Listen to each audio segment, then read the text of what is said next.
Moving on in our series, Saving the California Dream, we're going to look at business in the state and in L.A. There are 500,000 female-owned businesses in this city. Let me repeat that. 500,000 female-owned businesses in this city alone. Jane Pack, CEO of the National Association of Women Business Owners for L.A., says they are less likely than their male counterparts to leave California.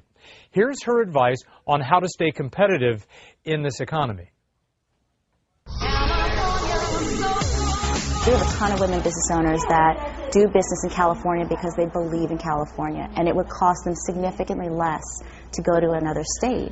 But they stay here. This is where their home is. This is where their families are, their friends are. This is where they grew up. This is where they've built their businesses, and they don't want to leave. One of the ways that California businesses can become competitive in a general sense is, and not have to leave California, not just about cutting a bottom line cost, but about offering a value for that premium of doing business in California, which is really about customer service. And they're willing to pay that extra buck, and they're going to go to the business, they're going to support that business that appreciates them. We'll spend an extra 5 minutes just to make sure they know their customer well. That's going to be a growing trend in business, and the reason that small business has an advantage is because large corporations, they can't move that fast, and one of the greatest costs that they're willing to cut is in the area of what would be an extra expense for good customer service.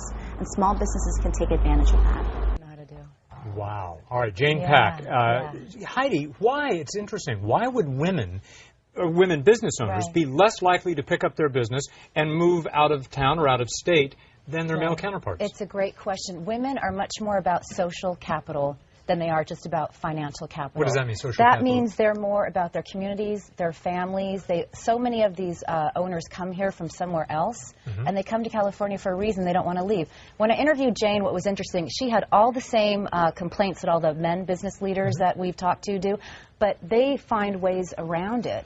And women are a huge source of revenue for this state. In California alone, women-owned businesses generate about $300 billion in sales annually, and 126 of that billion is here in L.A., and they employ about 700,000 people. Wow. So they're a huge, huge force for us. And California, again, to take advantage of the fact that women do want to stay here, and they're just looking for ways to work around some of the issues. Social capital. What an interesting term. Social capital. All right. Not wanting to pick up your family and move it out.